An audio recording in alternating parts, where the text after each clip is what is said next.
Hello and welcome to On Second Thought with Mike and Luke, an ongoing conversation where we explore the underlying connections and root causes of the ideas and current events which shape our lives.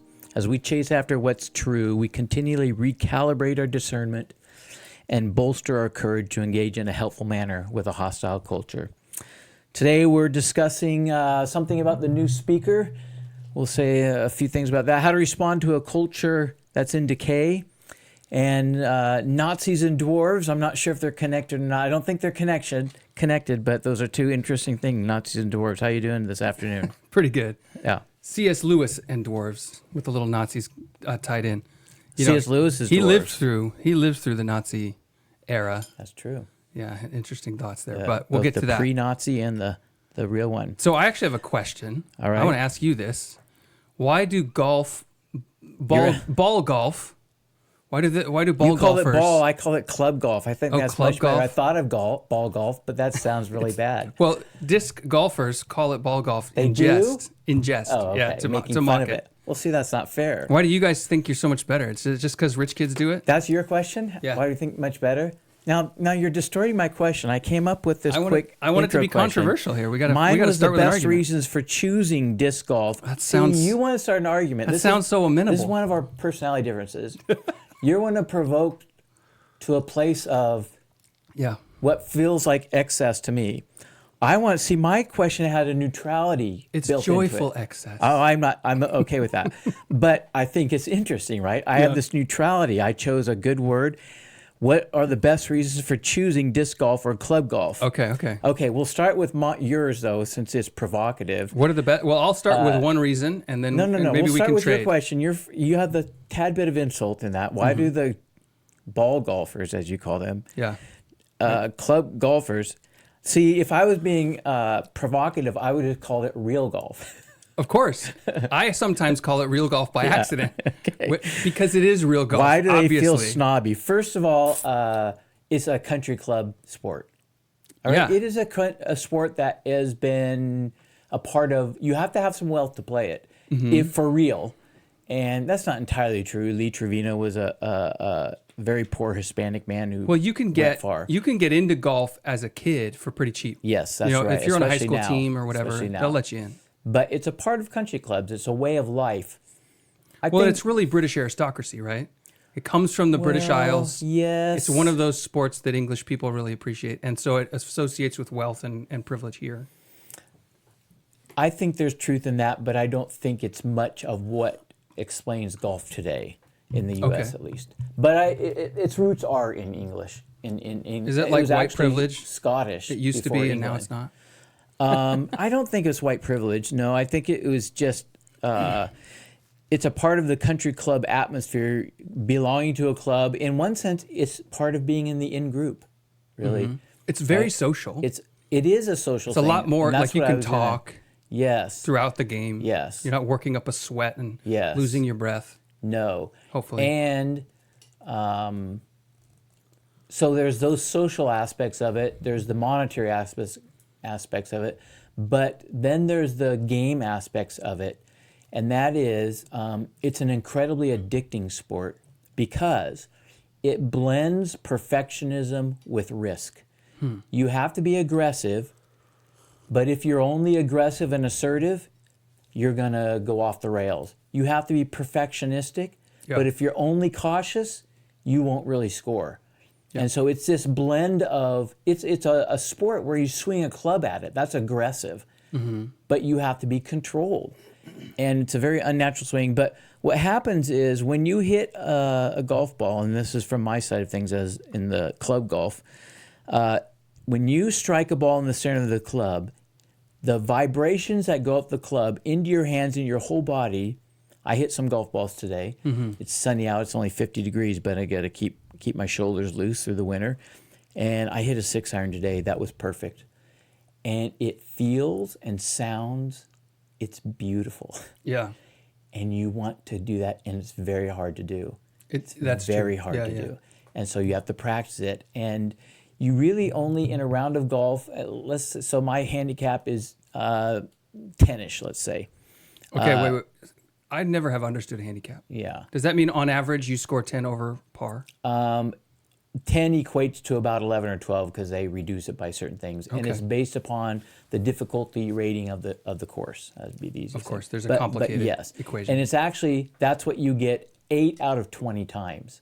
Okay. So you take your best 8 out of 20 and then you build your handicap on that. So your handicap is always a little better than you really are. So do you keep an app? I how have do you an keep app, track of but I 8 also out of I have an 28 Excel rounds? spreadsheet. Spreadsheet. Wow. I have 360 some odd recorded rounds over the last, whatever. Anyway, I built the spreadsheet and I got all the math in it and I just put my scores in and it tells me. Yeah. But in any case, out of 72 is par. Let's say you shoot an 84, 12 over par. Out of 84 strokes, you might have 10. That's like that was right. Yeah. Disc golf is that way too. Okay. So that all that you're describing is part of disc golf. I have an advantage. So when I was in high school, I fell in love with ultimate frisbee. Okay.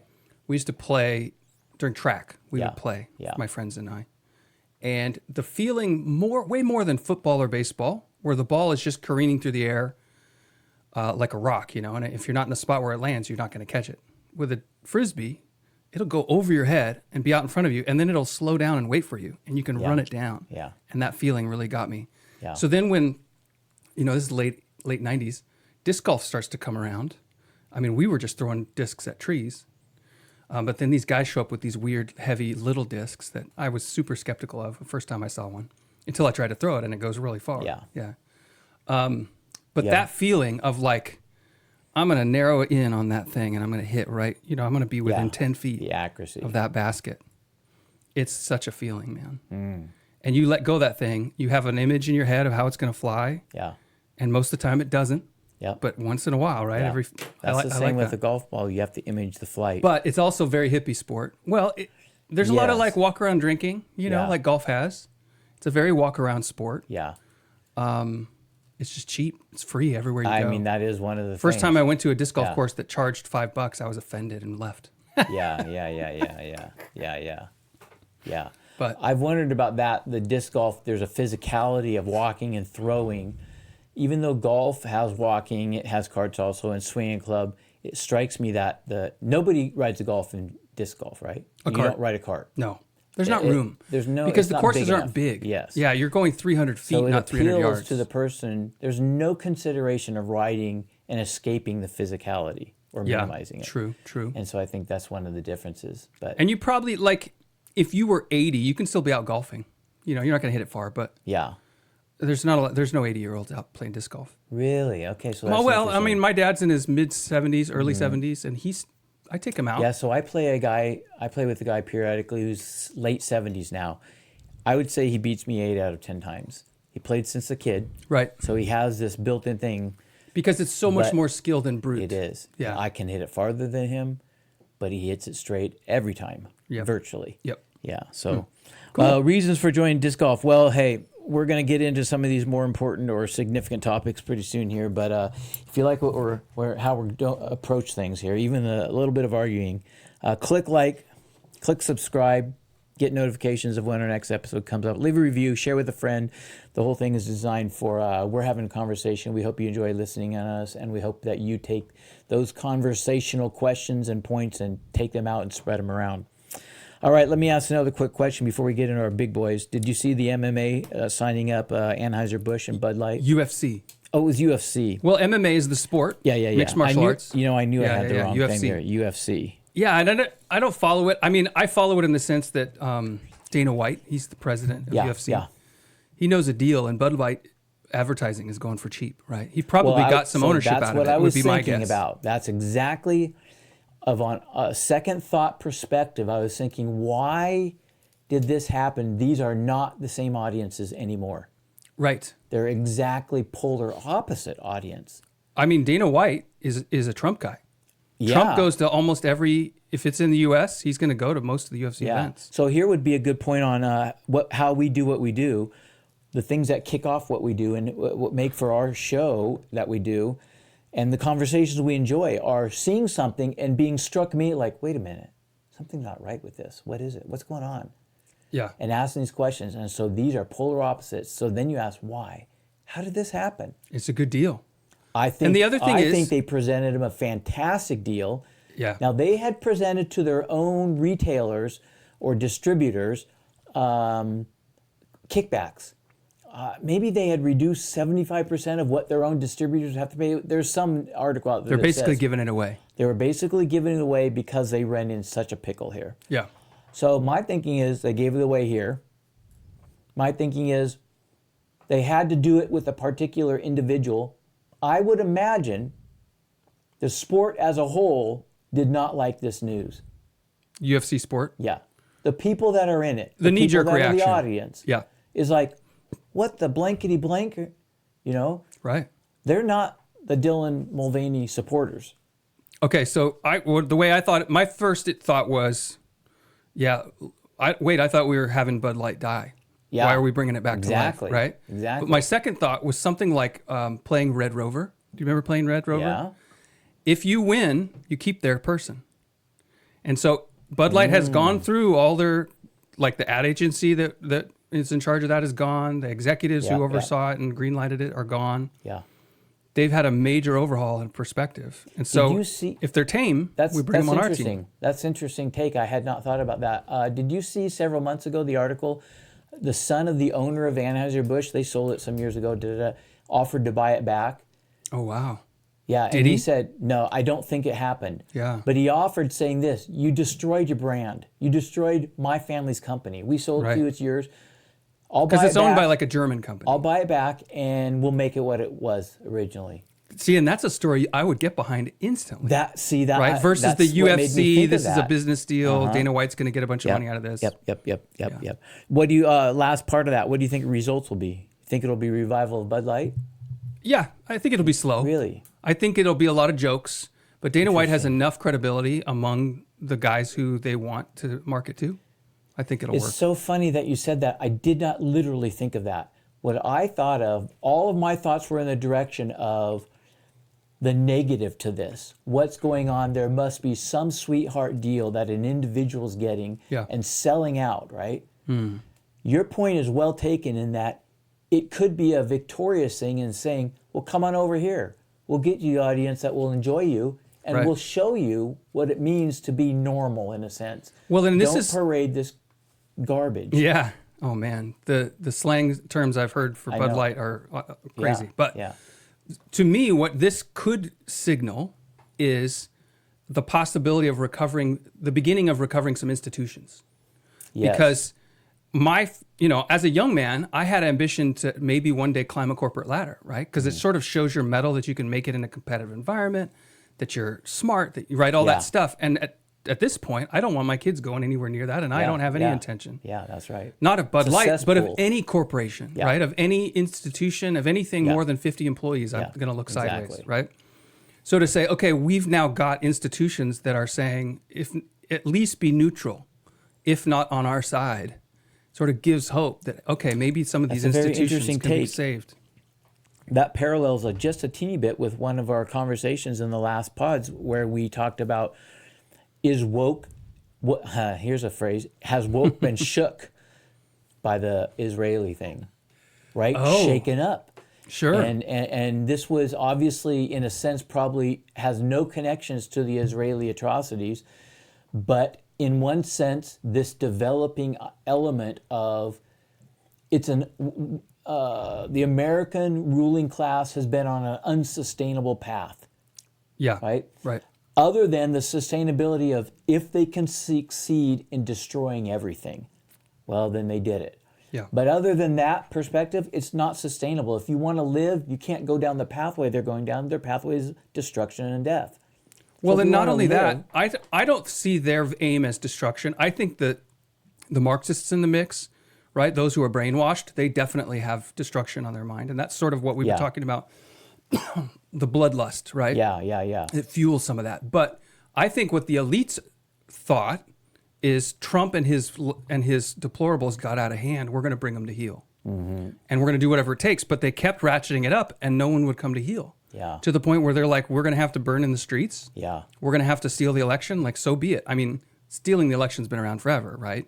But they pulled out all the stops, which means how much of this It's been individually around forever, but not systemically. That's right. And how much of the chaos of the last 5 years is really just because Hillary lost? Yeah, I know. And that's how a many good strings question. and how much power did she have behind the scenes to make this stuff happen? Or even that Obama felt the sting of the loss. Because it was he in his mocked face. Trump. Yeah, that video of the correspondence dinner, the White Yeah. House correspondence dinner, Yeah. where he says, "At least I'm in the White House," to Trump, and Trump's in the audience just seething. And you can see him seething. And yeah, right? You and can now it's see in his it. face, and Yeah. everybody knows it. Yeah, that's right. Okay, let me ask you about, we'll do two smaller ones here. New speaker. Any thoughts about the new speaker and the unanimous vote? It was pretty impressive, and out of the blue, I'd never heard of the guy, and I don't know if anybody Isn't else that had. crazy? Did you see his opening remarks in the House? No, but I read some of his, I read an interview he did that night. So on the floor of the House, his opening remarks was to declare that the Bible says that it's God who institutes us and puts us As into authorities. every seat in this house. Yeah. That you were placed there by God, and you Yeah. should give reverence to Yeah. that. It was pretty Yeah. impressive. Yeah. Because it's one thing to say, well, he's agree. just, he's a squishy Christian from the South. It's another thing to declare it. Do you know what I Yeah. mean? Yeah. And Yeah. he did condition it a little bit of like, well, this is what I believe. Yeah. But it's still, that's a bold thing to do. He's been supportive. He's voted against killing babies. He's been supportive of pursuing an impeachment process for corruption in the Right. White House. He's been supportive of saying that January 6th is a setup and meant to do harm, is not a escalation of tyranny by the right, et cetera, et cetera. Yeah, he's hitting all the talking points. So the question is, how did he get through when well, Jordan couldn't? he hit him before he was elected. Right. That's what's significant. It's not just verbally saying it now.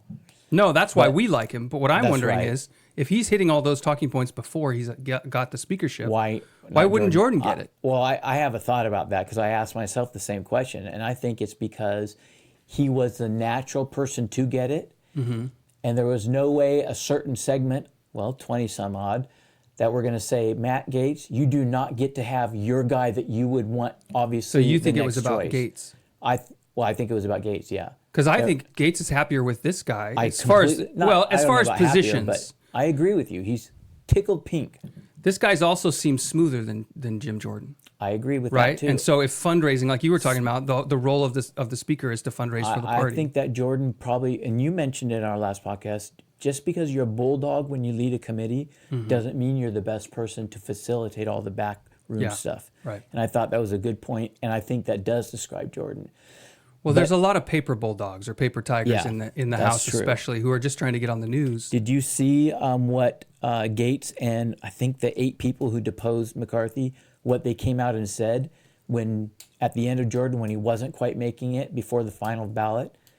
Just something about the swamp. That's all I saw. Okay, so they put out a statement and saying we recognize that people are frustrated with what we did. We don't regret what we did, but it is time for us to come together, even if we have to be censured in some way. He didn't use the word censured because that's a technical word. Yeah. But if we have to lose something in the process, we're willing to do that. Basically, they said, now you're mad at us, Right. and you're stopping this because you're mad at us. Look, take it out on us, but don't stop Jim Jordan here. Which is it's just a And it call for didn't- unity, right? Yeah, that we'll but fall on the sword if we need to. It was in some senses, I agree with that, and there's this nobility in it. But in another sense, I thought it was kind of weird. It struck me as weird. But in any case, it was an attempt to get over the hurdle of them being in the way of Jordan, and it wasn't successful. Well, I'll tell you, this comes through. I mean, this comes through in my experience, but it also, I saw glimpses of it in the Hunter Biden's laptop. There's verbiage about grudge holding. You'll hear that when you listen to Hillary sometimes.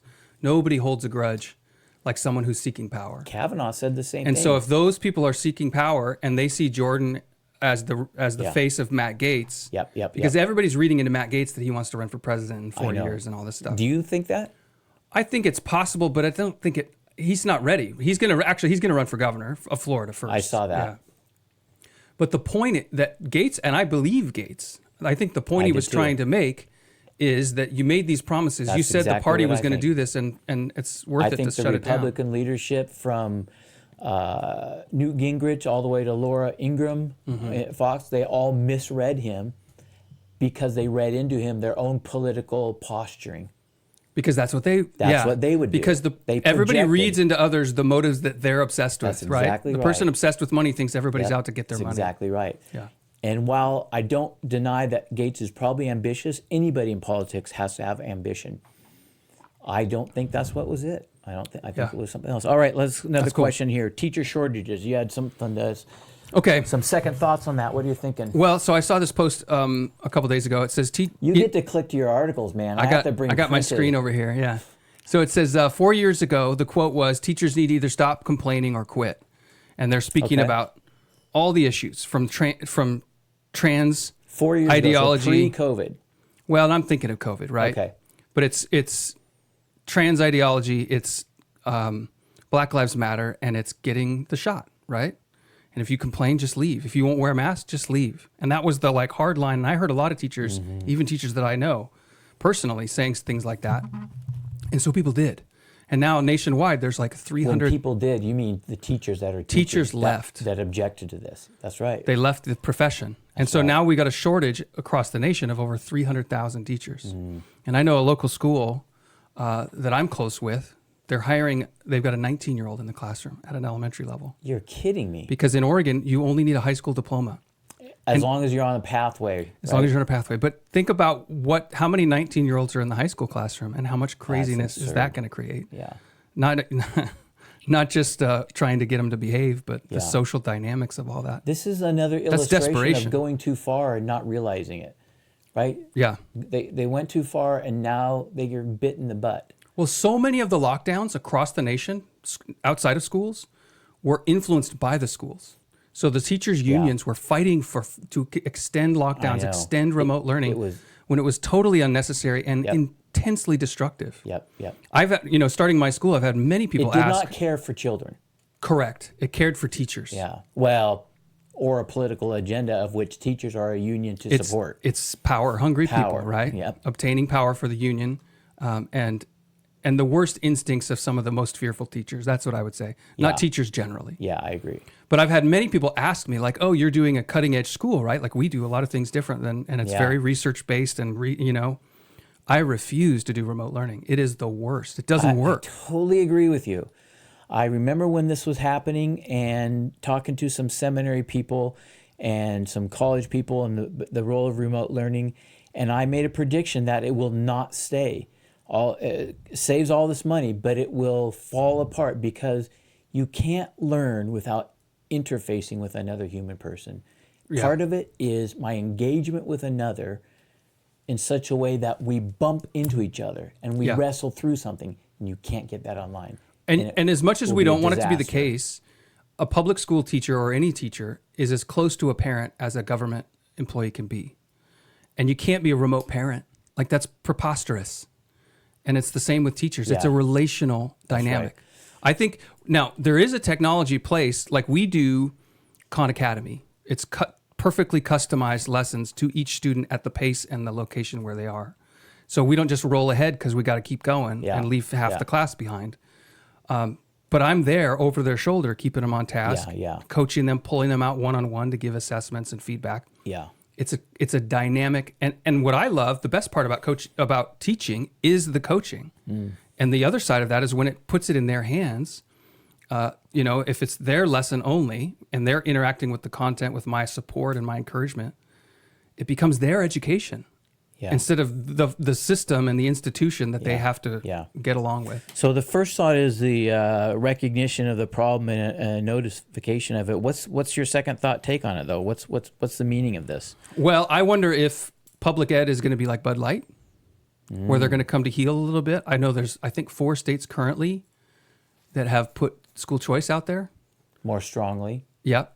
And school choice is the number one thing that unions hate and public school teachers hate. It's also the vast majority of African-American inner-city communities long for school choice because it's hands down going to help. Which, let's go back a lot of episodes, and I'll just chalk one up in your terminology of memes for the right. Yeah. Right? School choice is a brilliant presentation. Yeah. Because the teachers' unions They're against school choice? What? Yeah. They're supposed to be for kids. And you don't think that it's good that kids get to go where they're the best schools? Their choice? Right. It was brilliant. Right. And the best they've got, and I've talked to several about this, or I've just listened to them because they don't want to argue, is that, it's for-profit institutions and these other people are just in it for the money. Yeah. And I think, no, it's for results. Yeah. And communists hate competition. Yeah. I actually had an interesting post. I'm curious on your thought on it. It's not on our list. But I said that communism is when you put the losers in charge of everything. And capitalism, as we experience it today, is where you put the rich kids in charge of everything. And the actual free market is when the best man wins. Yeah. Yeah, that's a good way to, especially if you qualify what capitalism means in its current form. That's right. Yeah, because we're not really in it's not capitalism fair. Yeah. It's a way to slam on capitalism. I have to say, you so off the topic, and then we'll get back to other ones. Your thing, and you can repeat it right now, but your thing, we're at home, in my marriage, I'm a communist. We share all things. Go ahead and say that little Yeah. So with my wife, I'm a communist. Work yourself way up because to the we top. both share everything. With my kids, I'm a socialist. I give each as they need and expect each from each according to their ability. Yeah. With my town, I'm a liberal. Like I'd pay more taxes for my town to get better sidewalks, to make the town prettier, Localism. improve the parks. The state of Oregon can kind of leave me alone, right? I'm a conservative with them. I want minimal taxes, Limited minimal government, input. leave you to be. And with the federal government, if they could keep the borders and the Chinese from infiltrating our institutions, that'd be awesome. And everything else can. Well, what are you going to... No, with the state of Oregon, libertarian, isn't it? That's what you said. Yeah, with the Fed, I'm libertarian. And then with the Fed, libertarian. With the state, I'm a conservative. With the Fed, libertarian. Yeah. I have to say, so the reason I asked you to do that again, I have been thinking about that, and I have grown to like it more and more the more I think about it. I think there's a really, really an excellent little pitch, a little progression of ideas that makes a good point. So, it's not mine. I don't know where I got it from. Oh, it's not yours? No. I was going to say kudos, man. All right, let's talk a little bit about Nazis and dwarves. We'll do both of them, and then we're going to do the my big topic here. Not big, I shouldn't say it that way, but it's going to bring us into the Sermon on the Mount and some questions that underlie a lot of things we've been discussing. And I'll pitch why I think it's significant at that point. But tell me something. What do you got about Nazis? And then I'm going to ask you about dwarves. So. Okay, so in our last episode, Nazi dwarves. Nazi dwarves. In our last episode, we were talking about Jewish people's shock and dismay at how much support there was among the left for Hamas and for like literal terrorism and killing of babies in their beds, right? Yeah. And the thought came to my mind is like, that's Nazism, right? It's the final solution. It's like straight out of Hitler. And a lot of these Middle Eastern extreme Muslim ideologies credit Hitler for a lot of their ideas. Well, that's really interesting. But so why do all these left-wing people support a Nazi? Like, and we know that like Nazism, the one qualified evil that we can all agree on, right? It's the resident evil that everyone says. Yeah, that's true. So part of me associates it with, we talked about this. The Jews are seen as white people in the Middle East, in the midst of Arabs and Africans and. Well, so are you asking the question like you're curious, or are you making a point? Is the question just? Well, I'm trying to frame my understanding of ideology, right? Political ideology. If I restated to you what I hear you saying is, it's curious inconsistencies that these liberal people who are going to be anti-Nazi, right? That's one of their favorite things to throw around. They're anti-fascist for crying out loud. So the Nazi is the worst. Nazi and racist are the two worst accusations. And then here they do support Hamas, who basically functions in the identical manner of Nazism, wiping out the Jews. And you're saying, how can that genocidal, be? race-based genocide? Well, did I miss it? It is a how can that be, but it more fundamentally, it's saying, okay, I thought, because my grid, right, my political understanding is you've got a vertical grid that's totalitarian at the top. And so Nazis are obviously totalitarian, and so are communists. But I always thought the communists were all progressive and the Nazis were all traditional minded. Right. So what are all these progressives saying? Well, we want to go back to the Nazis. Mm-hmm. But I think it reinforces my other idea that we talked about, was that in the end, they just hate God. Mm-hmm. And they want to destroy anyone who's associated with his name. Mm-hmm. And so the Jews will be that forever, no matter what they do, no matter how much they reject God. Yes, I think I might go towards that answer if I were thinking about your question like that. My first thought was if I'm a liberal or a progressive, we'll call it a progressive, because I don't think the liberals, I wanted to say 9/11. I don't like the 10/7. It just doesn't roll off the tongue. The Hamas attack and brutalities really have shown the genuine liberals, the old liberals, that they are Yeah. not progressives. And right now we make common cause and they're our friends and we're their friends. Right. And if the world will get back in balance, we can go back to arguing with them and they can argue with us. But right now it's the progressives are crazy and insane. Yeah. And the liberals, especially this Israeli stuff, has shown them to be truly liberals. They're appalled by this, but the progressives are on board. So that reminds me of something Scott Adams was talking about. He's a cartoonist who makes a lot of political commentary, and he's trained as a hypnotist, and he thinks a lot about influence and persuasion. So he was praising one of the recent Trump advertisement that talked about brainwashing, and he made the point that all these conservatives who want to talk about Marxism doesn't land as a word that people care about or even know. I know. But if you describe, hey, liberal, your kid has been brainwashed. Yeah. That the word brainwashed has this power. Reacts, yeah. Like, man, we're losing track of them. It's Right. like they joined a cult. How do we get them out of it? Yeah. Yeah. Yeah, I agree. Well, one of my comments was going to be that I don't think the progressive thinks that Hamas is Nazi. I don't think they make that connection. Well, no, but in the streets, they're literally chanting Nazi chants. Like they're saying the final solution, and they're using all these phrases from Mein Kampf. I had not in these seen that. pro-Hamas. I mean, there were like 4 Jewish kids locked in a library in New York City, like yesterday or the day before, because they did a rally for Hamas, and then the group started chasing Jews that they saw on campus. Yeah. It was insane, and the university basically said sorry about that, real quiet, and didn't do anything. Well, that's then where I resort to the element of the Jewish nation having been representative of God and having at least there's a wide spectrum of theological perspectives on Israel today, but in most of them, some different than others, but there is this element that Jews, as children of Abraham, still retain something of regard by God for the sake, one of the scripture, for the sake of the fathers, as it says. So this idea that their chosenness, even if it's not the same as it was during their covenantal phase of that, if we're in another phase today, they still have this chosenness. And I was struck by Dennis Prager, which I brought up last time we spoke about it, about his comment that, what's the reason for all this? We're the chosen people.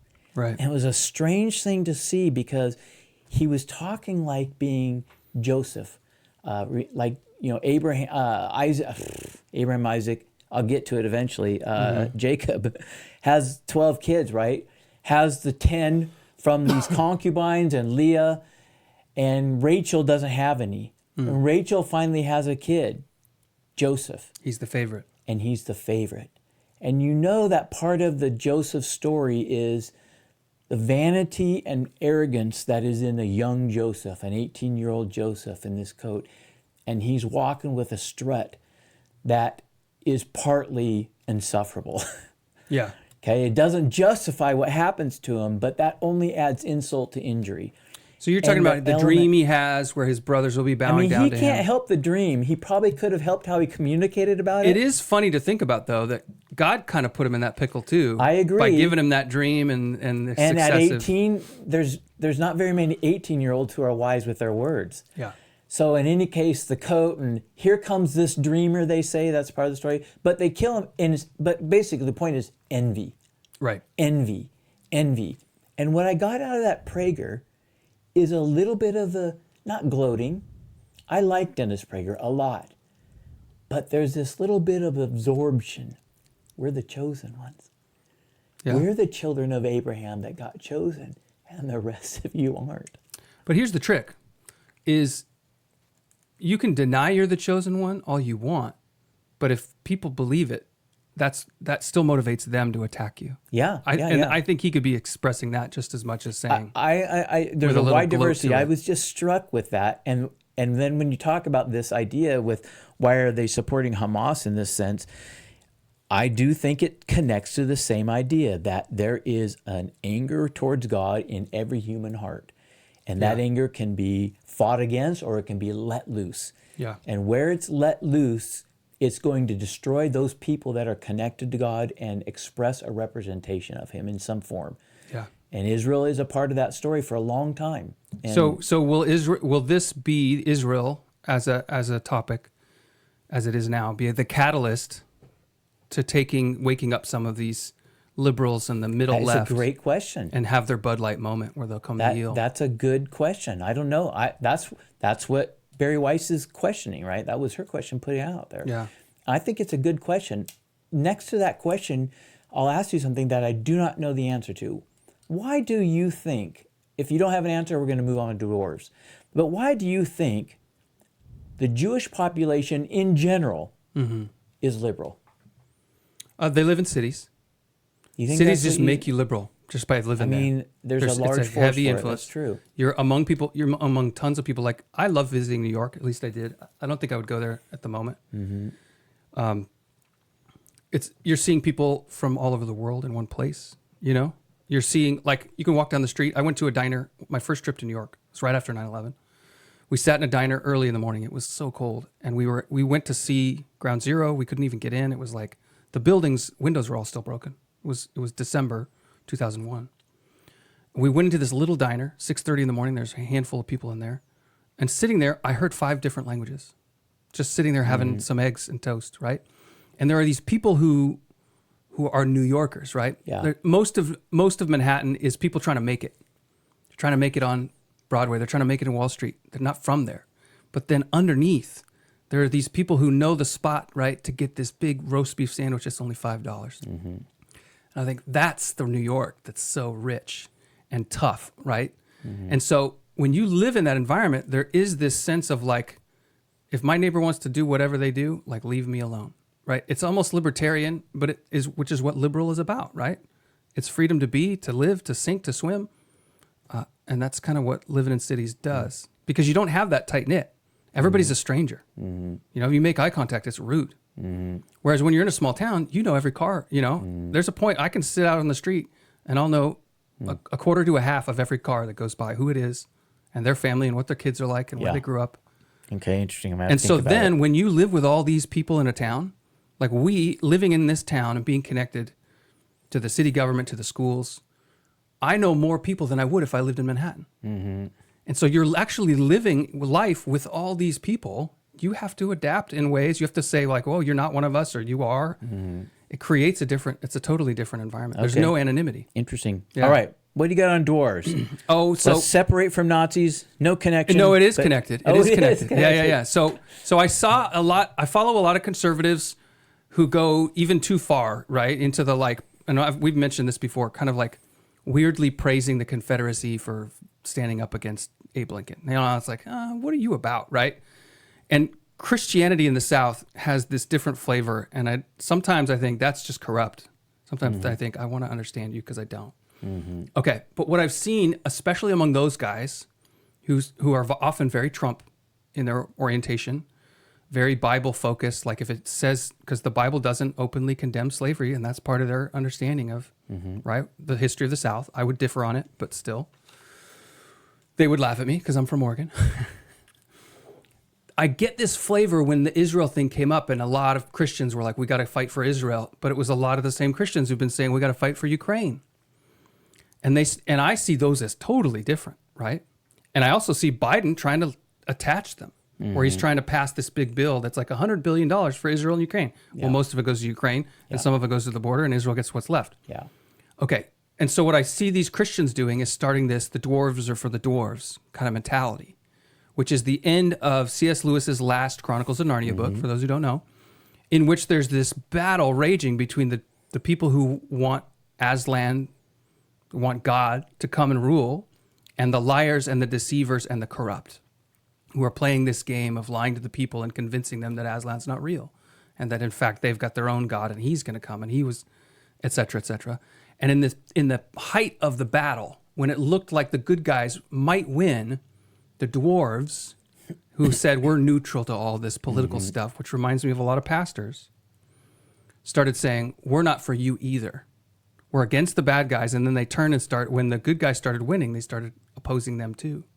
and saying the dwarves are for us. We're just for us. And I see a lot of America first becoming this America only. And it just is disgusting. Like I'm repelled by it. So dwarves, the reason you use that is because there's an isolationism, there's a tribalism. Yeah, that's right. And what the dwarves' point is we won't be fooled again. You fooled us before. We were for you, right? And that was part of the trickery that was going on in the plot of the book, was that there was a fake version of God that was brought out that convinced people that maybe God was never actually around. And I see that in our culture too. I mean, I think the dwarves play a role in Lewis's fiction there of being the materialist. Okay. They are consumed with gold when they find it. They are digging down to, and they can't be bothered by these religious components, except for that one dwarf who is torn. I don't remember his name now. Yeah, I don't know that. Anyway, long name, Tree Beard Tickle something, I don't know. But not Treebeard, because that was in the Lord of the Rings. But and he is almost persuaded, but he just can't. It drives him batty because he doesn't want to submit to something that is not seen and can be touched and dug for and grabbed. Yeah. And I see Lewis using the dwarves as that way. You're taking it, and that's right. The dwarves are for the dwarves. I'm isolating it more just on that skeptical, leave me alone. Not just leave me alone, because that's not what they were doing. They're going to fight anyone who seems to be winning because they want everybody to lose so that we can be kind of victorious in our isolation. In a sense, then, you're saying it's a lack of driven by any kind of principle or thought-out approach to things. It's just the thrust of tribalism, and it happens at the moment to be tribalism for conservatives. Well, but it could be not. The hallmark of the mocking tone that you see among conservatives in say X, right, Twitter, is if someone has their pronouns in their bio, if they have a Ukraine flag in their bio, it's like, oh, they're one of those. Well, what do people put that stuff in their bio for? To say, these are the people we care about. It's a compassion signal, right? And it's also kind of a moral superiority thing too. But that's Virtue what the compassion is marked as in our culture right now. So but the reaction can get so intense to say, well, we're just not going to have compassion for anything. That's what I see now. It's like, oh, compassion's for the weak. Like, we're just for ourselves. We're not helping anybody else. Yeah.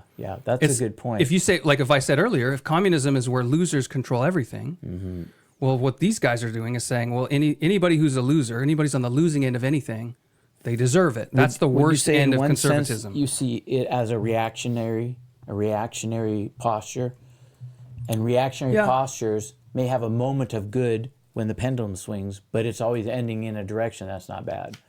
I mean, that's not good. It's actually bad.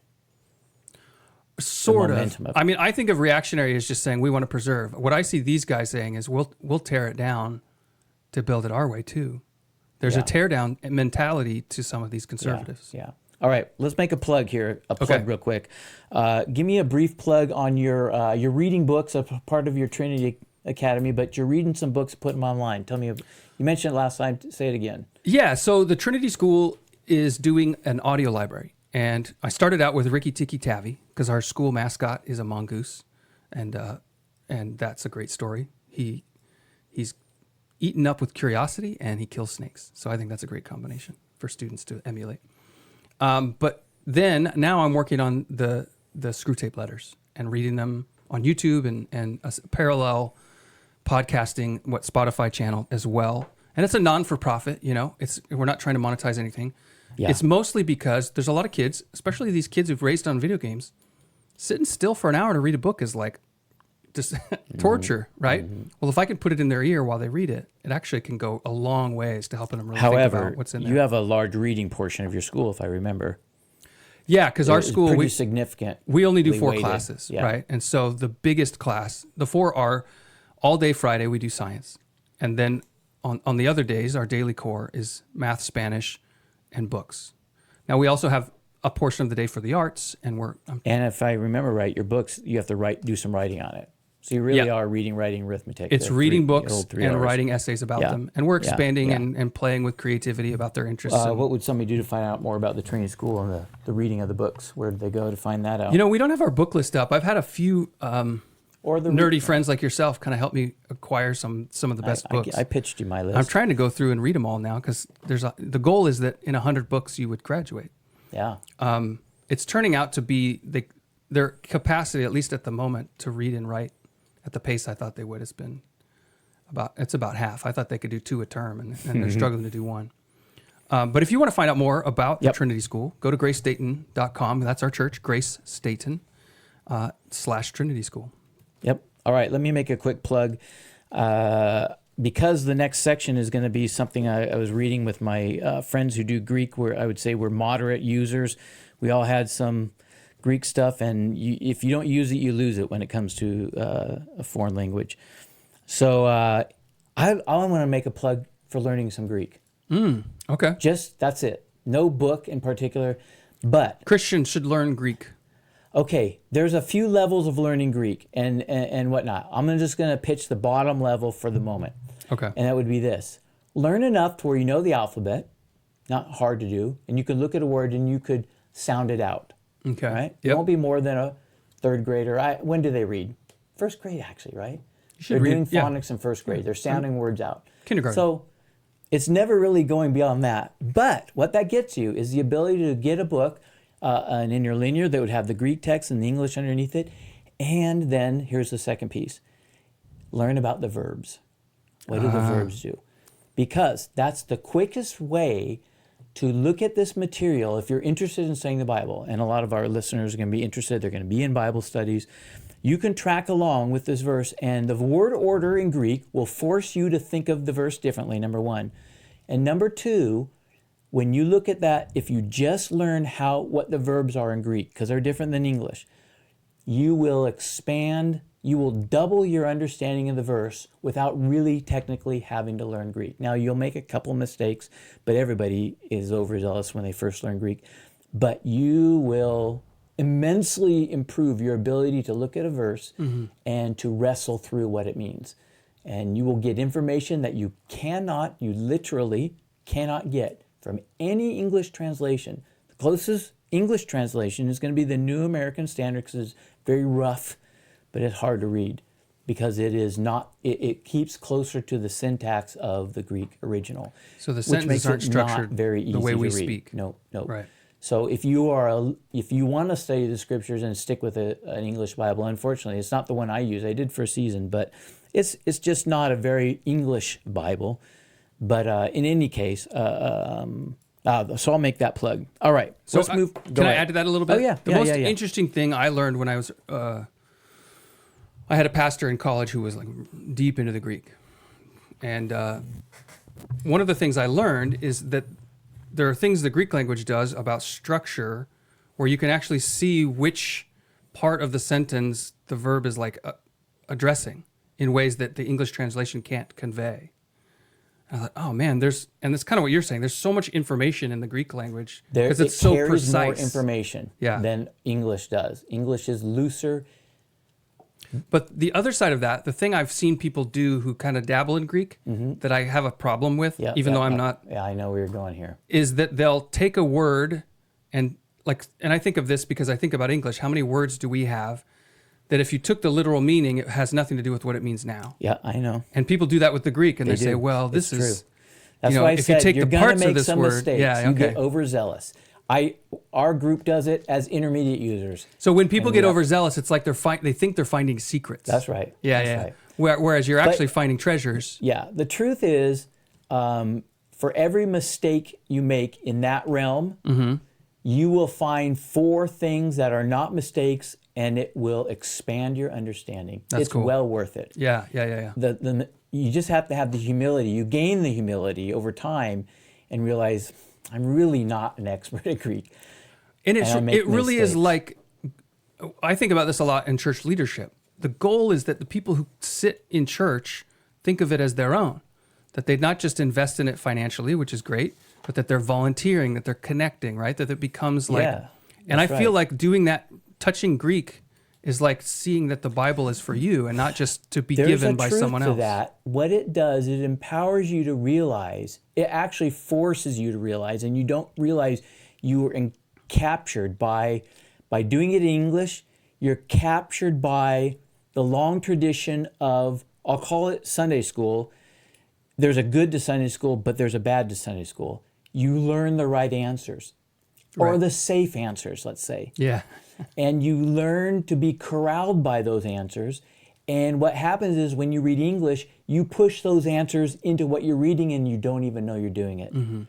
When you are forced to struggle with Greek, it makes you slow down immensely and you see things you didn't see before, and you realize you're forced to think something different than the English translation that you've known all your life. It doesn't really mean what it says there. There's things behind there. They, for whatever reasons, they chose to go a different direction, and it disentangles you from that, and you're forced to realize, I have to account to God for what I think, for what I see in the Scripture. Yeah, that's right. And so that's a really good benefit. Okay, here's where I want to go with this in our remaining moments. The underlying assumptions. Here's how I titled the topic: the underlying assumptions about how to respond to the current American crisis. So you and I agree that we're in a degradation, a decay, a disruption, a lot of D words we can use and we've played around with before, of our American culture, and it's something that it's the encroachment of evil. There's a decline. It's not a good thing. Yep. Now, temperamentally, a little bit theologically, you and I look at and we identify, and we would probably agree with 9 out of 10 assessments of problems, maybe even 9.5. But we're a little bit wired to think of how we would respond to them differently, Yeah. right? And that's some of the things we've been banging back and forth in a very healthy and good way. And so we read this passage in my group recently. It's in the Sermon on the Mount. Okay. About the eye for an eye and a tooth for a tooth. You've heard it said, and one of the words jumped out at me because of something you had said, or one of the places you and I tangle with. Yeah. And so this passage, in a sense, is going to fall on my side of the entanglement, but I'm interested in, I want to end up telling you a revelation that I think I had about the passage, but I also want to get how you hear the passage. What does it mean to you from, I would say, I don't know how I would classify it, but your approach to the problem, let's say. Well, you said a minute ago, what I see a lot of pastors, the dwarvishness. Yeah. So as soon as you said that, I thought, well, I'm probably in the group that he's talking about, and I don't agree with the accusation, right? Ooh, okay. You know what I'm saying? I wasn't putting you in that group, but yeah. Well, okay, you said a lot of pastors, Yeah. in the sense that they're not going out and fighting the problem. Oh, no, I was saying it's not just that, it's that they're opposing those who are. Oh, Does that make sense? well, yes. Yeah, which but does touch a little bit I probably on. would oppose a little bit. Yeah. And I have pushed back on things that I thought you and what I'm uncomfortable, and you've pushed back, and we have this ongoing conversation.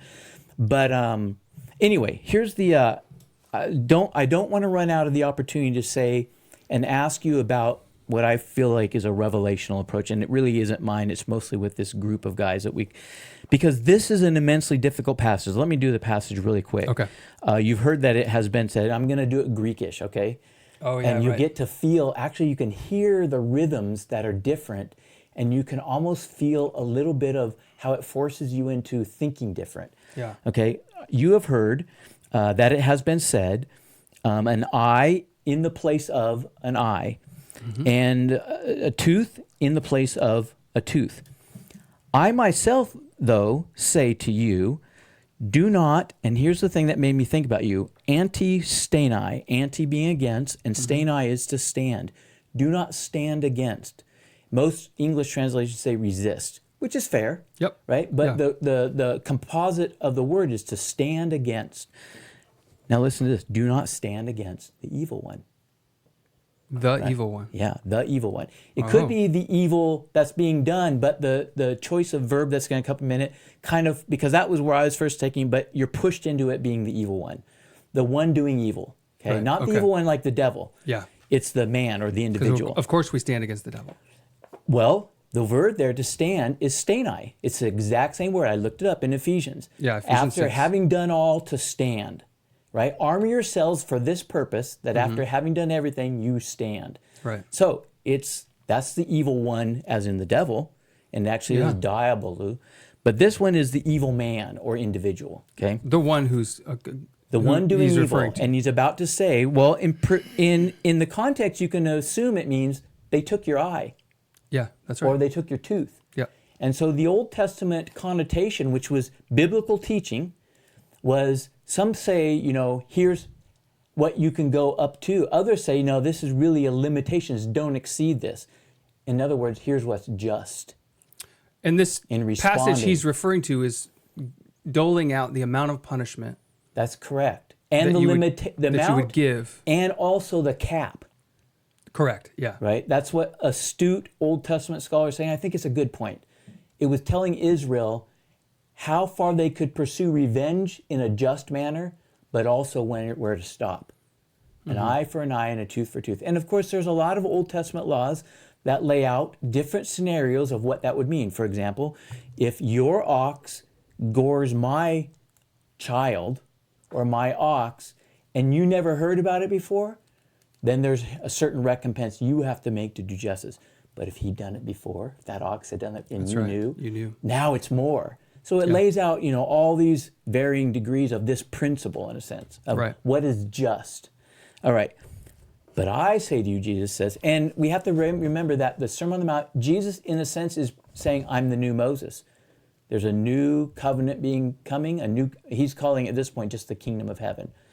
The kingdom of heaven has come, and now I'm giving you an updated version of the law. Do you so to think you speak. could rightly, I heard someone argue that the kingdom of heaven could rightly be translated the government of heaven.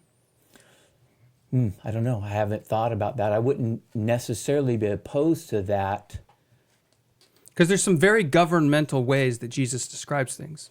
The apostle, for example, was a word used to represent someone as an ambassador of the Sanhedrin going out to declare their rulings on matters throughout Judea. And then the word church is a governmental assembly meant to call out to people's understanding that Jesus has come to establish a government. Anyway, I wouldn't be fundamentally opposed to interesting. that. Okay. But anyways, so I say to you, all right, so here you have this Old Testament, you've heard it said, Yeah. and he doesn't say it's bad, but Right. I say to you, Right. so here's another development in this kingdom of heaven, in this new government, so to speak.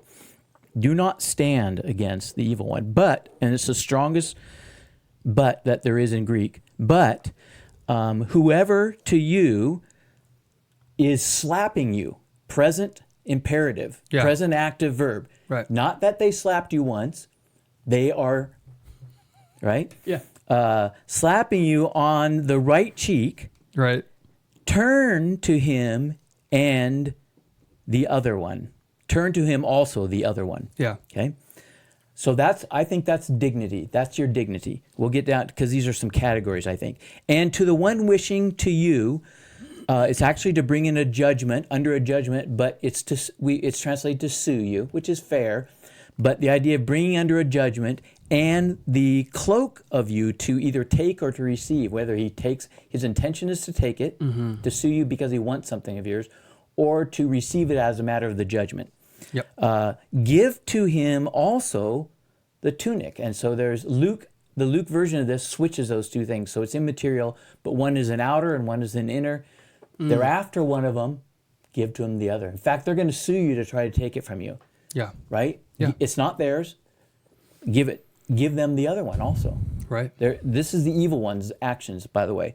And whoever you, it's actually forcing you to go 1 mile with him. Yep. Part of this has to do with the Roman government and what was instituted as legal requirement by soldiers and people had to do. So there's a capacity for a certain population to compel people to do something for them. Sure. 1 mile, go with them too. Okay? So if a government official is corrupt in a corrupt way, demanding something of you, that's give them important more. to see. They're corruptly doing it. Yep. Right? It's not that they just have power and can do it, but they are an evil person doing this. They're using that process. Yeah. Now, to the one asking you, give, or saying to you, give. Also, the one wishing from you to borrow, do not withhold it from them. Okay? Now, Here's where we set up with this in the discussion we were having. The first thing is this, and I was the one who said it. I do not understand these verses. I've never understood these verses. These seem impossible. I do not understand them. And you put them in the same category as like the verses about do not lust. And if you're What do you angry mean by with your the same brother, category? it's the category, it's the series of statements where Jesus is saying, this is what you've heard, and now I'm giving you an additional I teaching. do put it in that category, which is Okay. why I think And you've heard all the of two- these teachings seem to be in that. This seems impossible. In a to sense, fulfill. that's correct. Yeah. There's the spiritual. He's taking it down to the spiritual levels of what he wants us to live, Mm-hmm. and it seems impossible. Now, these are different than the other ones, like do not lust or do not. You're murdering if you're angry. It's Yep. like, holy cow. What these seem to be is not. I don't feel necessarily the impossibility of them. I feel the constant. You have to say, as a Christian, if you believe those things, Mm-hmm. you have to raise your hand and say, I am an adulterer and a murderer. Right. Once a week? Once a day at So times? so the difference on this one is that it's more of an active pursuing. Well, It's a call to behave in a way that seems impossible. but it's not. It's not a thing that you should resist doing, but rather an action you should take. That's right. That's right. That is Now, resisting, but it's saying no. We're going to go further. That's right. Yeah. The difficulty now is how many illustrations we can think of in our own life, and as well you can pull from biblical material that seems to be contrary to this. Okay. Okay, so for example, we all know if you go downtown Salem, there are going to be homeless people walking around cursing, give me money, and if you don't, the Salem, what's the place that does the sheltering down there? I don't Yeah, even the remember what it's Mission. called. Yeah, the Mission. They say, don't give money to these people. They all have the option to come get food. They do not need your money for food. Yeah. You give them money, you're giving them heroin. That's exactly right. Right. Right? We know that, and it feels right for us. We know, especially when we become parents, that you get into the scenario where you have to learn that there is such a thing as enabling, and it's harmful. Well, there's something. not loving. There's a big difference between helping the poor and helping the homeless. In our current setting today, correct. Whereas I agree homelessness was not a completely. concept that Jesus was dealing Not at with that time. on That's the level. right. I think That's if right. anything, for him, homeless people would have been the lepers, Yes. right? These. Yeah. Yeah. So Okay. that can begin to work itself out. You can find some solutions to some of the difficulties like you just did. Yeah. The context today versus the context then. But it doesn't absolve, there's nothing to do about the slapping one. If somebody Right. attacks your dignity, do you give them the other cheek? We all believe it's true because it's in the Bible and we're forced to say it. Yeah. But to live by that, I hardly know an example in my life where somebody has attacked me, and I've had that happen. I have been attacked, and I can only think of one time where I ever responded in this manner. And that was even after deep reflection on before God how to respond. But I mean, how many times I think of this verse a lot in my marriage, not because my wife is an enemy, but because at times we fight, we disagree, but we disagree in such a way that it becomes hostile and insulting, right? Or can, and moments when that happens, or even when I feel like I've been disrespected, maybe she didn't do anything except disagree in a way that I didn't like the tone, but suddenly I'm riled up as if, how dare you, right? Yes. And so in that moment, that's turning the other cheek. It's saying, okay, I feel my dignity has been attacked. That's true. I'm going to say, no, I don't defend my dignity because I follow Jesus, and therefore I'm not going to counterattack. That's true. That's a good point. I'm fair. sure you do that, right? Yeah. I mean, that's a self-control moment. Wait a minute. So I agree with you. It's a good point. What about this caveat, though? That's in your marriage. And in my marriage, we want them to work. Yeah. If we have those same scenarios with a friend or a neighbor, we wear out and give up on the friendship. Well, this comes to the leadership stuff that we've talked about before. When you were a pastor, when I was a principal, people make public accusations. They go on social media. They say, oh, they didn't do this, and they have the wrong motive. It's not true. You don't go on and just fight them. You don't go publicly and make, well, what about this about you, right? You have That's to. true. You Turn the other cheek. Wait a minute, though. Again, caveat. You're assisted by your public persona to compel you to turn the other cheek a bit. because you know that there's a public rightness to that. Well, and what I say, yeah, but I mean, they're underhanded. It's talking about, we mentioned people who seek power hold a grudge, right? And I made it my mission, because I was in a position of power to some degree, right, as a public school employee, and I determine what, or I have the final say on discipline and on what class kids get in and all these things, to say, no, I don't hold grudge. I'm going to smile at this person. I'm going to try to reconcile no matter what. I'm not going to. Now that's the next section. That's which trying I'm to not do gonna what get he's talking about. How many of you greet the ones who greet you back and love you? You're not any better than tax collectors and the Gentiles. That's right. Yeah. They do the same. So there's nothing graceful. Actually, Luke uses there's no grace in that. Yeah. There's grace when you do it to the one who is adversarial to you. Correct. When you love the enemy. Yeah. And you're going to make enemies if you're Yeah. making decisions. That's just hands down. I have gonna two be things it. I want to get to. The one and I'll start with this one. I want to ask you a thought, and then I want to make sure I say the revelation to it, because I want Okay. your thought to that. So Yeah. the first thought is, when I first read this, I thought, oh, this is interesting. Do not stand against the evil one, the one doing evil, or Panero, the evil. You and I agree, when we look at the world, the evil is rising, and rising rapidly. Yeah. And rising not just in general terms, but terms to be gross, so to speak, terms that are appalling. Yeah. Invasive. Hamas cut the heads off of people. They did appalling things. And here's the truth. Yeah. Gender castration by chemicals is Hamas-like behavior. Hands down. It is appalling And on a what is scale, taking place today 100 times what they're in doing. our culture, That's and right. being defended as virtuous and compassionate. That's right. You and I completely agree that these are evil actions. There's evil in general that's rising, and appalling evil that is rising. Yeah, that's right. Now, you, in a sense, I would qualify that you have said we need to stand against this kind of evil. Yeah. And I have questioned what that means, and I feel a different feeling. How do you hear this verse? And I'm completely not trying to blindside you. Yeah, I don't feel blindsided at all. How do you hear this when it says, do not stand against? I don't like it myself. And I'm thinking, I'm not even of your personality who wants to fight back. Yeah. I feel different dynamics at place, and I don't like it. Correct. How does it strike you? So the way I see this is that it's the separation of our battle not being flesh and blood. So someone who's taking a grudge, someone who's taking offense, even offending deliberately, someone who's trying to always get their way, to expand their territory, right? We had an issue with some land and a debt, and are we going to sue this person? And right, it's these questions of how do we honor God among people, and ourselves included, who are selfish and We unloving. share the same principle as Absolutely. the evil ones. That stuff's in us too. And so I see all this teaching as a reminder of, one, that we're all on equal footing, because we've all lusted, we've all been angry unjustly, we've failed, we've broken these laws. The other side of it is to say these people who have sinned against us, who are offending us deliberately, they're not my battle. That's not who I'm against, right? Yes, they're flesh, but also the world and the devil are attacking them just like he's attacking me, trying to lead to their destruction. And so I want to take the battle to the actual enemy, which is then, okay, the spiritual battle.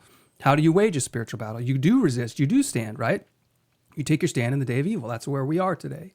You put on the armor of God, but you're not doing it in a way that says, take that, you person, right, who I remember what you did, because that's my ego trying to be defended. But rather to say, no, actually, I'm going to take it to these spiritual forces of evil, and I am holding a grudge, and we are going after them, because we're going to free these people who are as much the victims as they are the victimizers to this spiritual evil that's conquering all around us. So if I took it into your Christian localism, in a term that you're wanting to pitch, in a sense, if I re-said what you just said, I would say what you mean by that is this. Let's say you're engaged in some local context, you've won a vote, you volunteered for a place that is in a public role in which you have some influence. Right.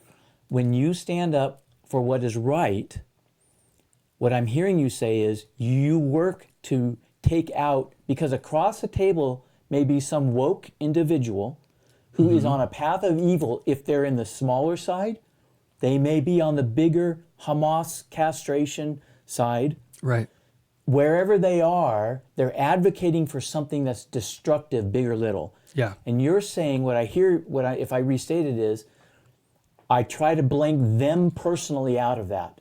That's right. But I'm going to oppose what they're saying, but I'm going to try to, the next chapter would say, pray for your enemies, those who persecute you. That's right. I'm going to try to, because in that way, it's the evil one, which is a person in this context.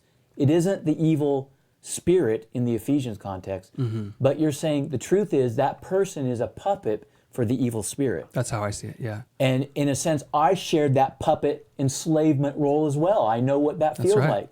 And so I'm going to work to I'm really not standing against them. Yes. The day they I haven't heard you the say day it they that way turn until back, just now. Yeah.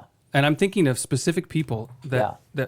maybe we both know, right, in our town, who don't make eye contact with me. Yeah. They see me as the enemy because of the stand I've taken against transgenderism, because I've been outspoken about some of my testimonies around my past addictions to porn, right? And so they see this as like, oh, this Christian guy thinks he's better. Yeah. I'm still going to make an effort. I'm not going to chase them, but I'm going to smile at them. Yeah. Right? The day they come talk to me, I'll talk to them. Yeah. If they ever want to be my friend, I'll be their friend because they're not the enemy. Yeah. Yeah. Okay. Well, that's interesting. Okay. Let me share the revelational thing I had on you. We've got to be a little over an hour now. Yep. And see how you hear it. Because the homeless thing, it sounds like Jesus is saying be a doormat for anybody who wants to take advantage of you. Yeah. It doesn't feel like that is right. And you can find, so you have mentioned, and I agree, Paul at one point gets annoyed with this young lady. He's not going to be a doormat. He puts up with patience for a season, and then there's another season where he says stop.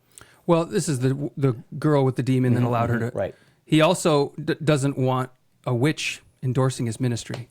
Okay, so there's an multiple aspect to levels. that. Yeah. But the doormat doesn't apply. Correct. Another illustration. He actually uses that about his own ministry. He says, we're not as spiritual as some people apparently because we won't let someone come into the church and teach false doctrine, as if we're supposed to just let it happen because Jesus said turn the other cheek. True. He's mocking them for using this teaching as an excuse to avoid spiritual conflict. I agree. He also says, though, look, I've heard there's lawsuits. Goodness grief. Bring it before some brothers, see if they can resolve it. And you know what? Frankly, it'd just be better to give to the other person. Better to be stolen from than to... Yeah. Than to make dissension in the house of God. And look at what all they're watching. Yeah. Right? So that's very much this. It's not doormat, but it certainly is laying down things you don't have to hold on to. That's right. Jesus, another one that's not doormatty, his brothers. I've thought about this for years. His brothers say, so you're going to go up to the feast and tell everybody who you are? You're making these claims. You can just hear brothers saying it, right? Yeah. That you can hear the envy in their hearts. Yeah, tough guy goading. James, I have a feeling. He was in that conversation. I know. And Jesus says, no, and he refused to go up. So they go up behind him. And then the next verse says, he jabs at him too, though. Because he says, for you, it's always the right time.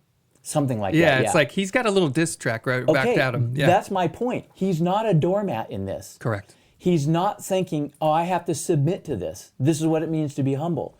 He says no, basically. Right. And then he goes up secretly, which is my favorite part of it. A little bit of what you said with the poking back, but he goes up secretly. It tells me he had an intention to go up all along. I'm not going to do it under the terms you created for me. Yeah. And I think, okay, but this seems to almost say, whatever the evil man says or does or wants, give it to him. Right. And that doesn't feel right. But it seems inescapable from this word. So here's a revelation. It wasn't really mine. Interesting. The person, as I was saying these things, and it's persuasive. I think it's the main difficulty with this. And we think of the turn the other cheek one. Yeah. You're kidding me. Somebody hits you and you just let them hit you back. That is being a doormat. Right? The person, what came out of the discussion was this. What if this is not so much, it sounds like this way of hearing it is like the rabbis in Judaism, where they hold the rules and here's the Sabbath. How do we do this, Mr. Rabbi? How do we keep the Sabbath? Okay, here's what it says. So now let me make out 13 rules that keep this. Yeah. You can't walk over many steps. You can't do this. Because it says, don't work on the Sabbath. Well, I'm going to tell you what that means. Da-da, da-da, da-da, da-da, da-da. Which Jesus says, this, you flip-flop this, you're serving the Sabbath, and it was meant to serve you. Okay. You totally misunderstood the meaning of it by how you explicated it. Yep. And we get that flavor, not in this one, an eye for an eye and tooth for tooth, because that's a literal quote, but the one after that. You've heard that it's been said, love your neighbors and hate your enemy. The passage in Leviticus does not say hate your enemy. Right. It only says love your neighbor. But you can understand a Jewish audience asking, what's this mean? And a rabbi saying, well, if you love your neighbor and that's the command, it must mean to hate the one who's not Your neighborly. Neighbor. That's right. And who your is my enemy. neighbor? Yeah, and then that question gets up. Yeah. But if you put yourself back in Old Covenant Israel, under attack constantly, Right. in a sense like Israel today, surrounded by Arab nations, so to speak, Yeah. you can understand this idea that we are called to love our neighbors, but it's the ones that are trying to kill us that we are supposed to hate. Right. But that wasn't actually, that was rabbi added. Right? Okay, In okay. trying to be just. Yeah. But anyway, so the proposal was this. What if that's a mistaken pathway? What if the way to understand this is not a call to particular behavior? Mm-hmm. It is a call to a perspective and a way of life. You are going to have to figure out if the manipulative man is like Jesus' brothers, and you're supposed to say no to him in this instance, Right. or if it is the one that is just out for something and all it costs you is your dignity. And I think what it's saying is Or this. your money.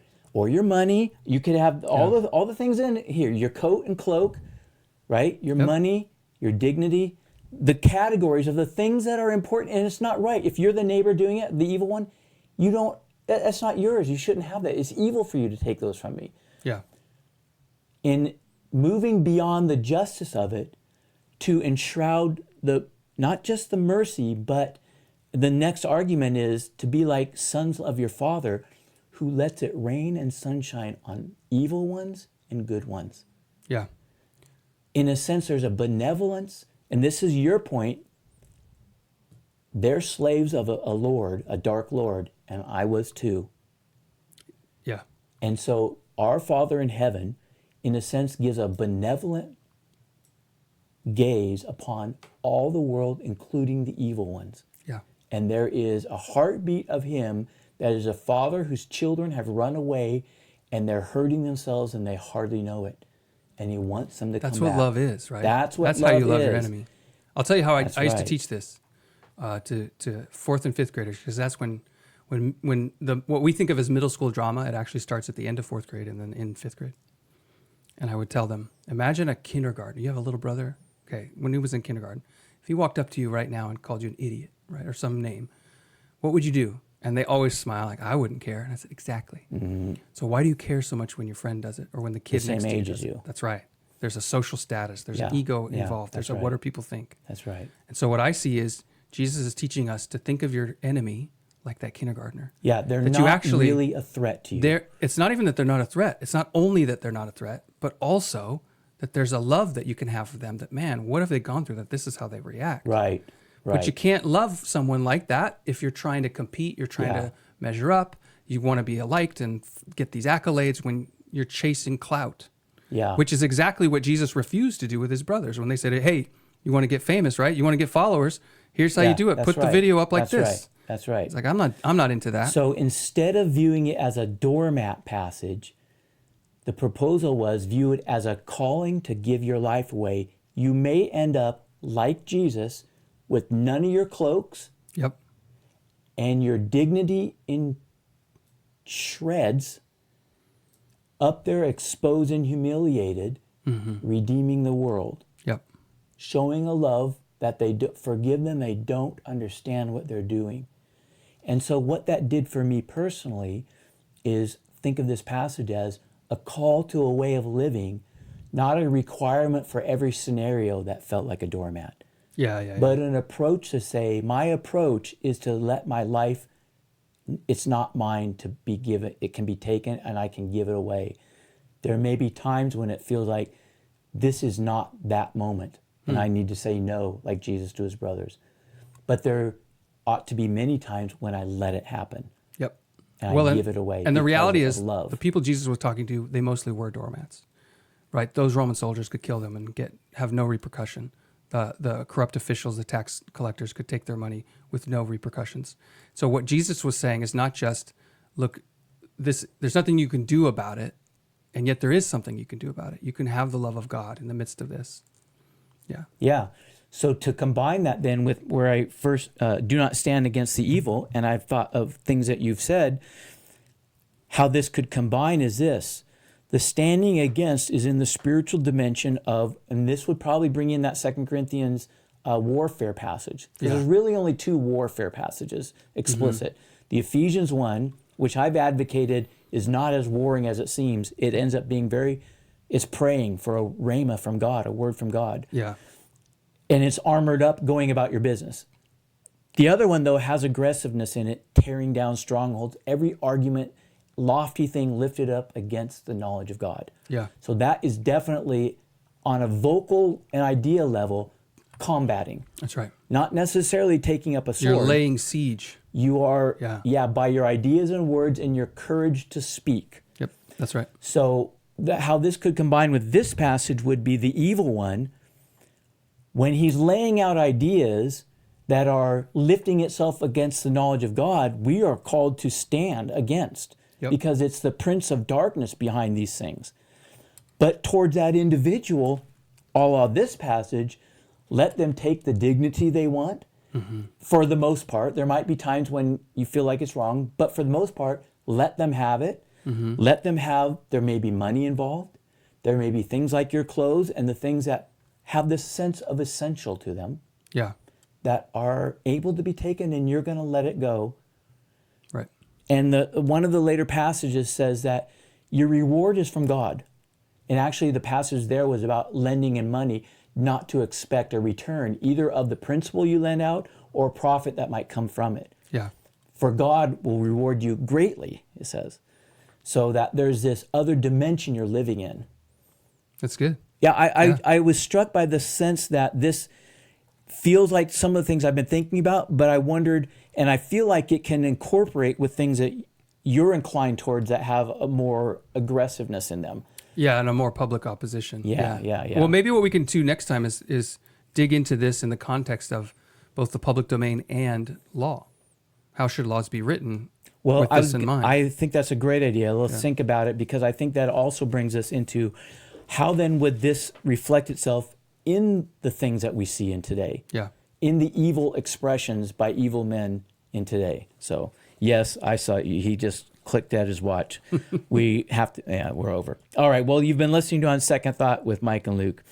Hey, if you enjoyed the episode, dancing around a few things, a few small things, but also trying to discuss intensely how do we behave in our culture, you found something maybe you'd reconsider, share it with a friend, start a good conversation, and remember, dig a little deeper and think again. We'll see you next time.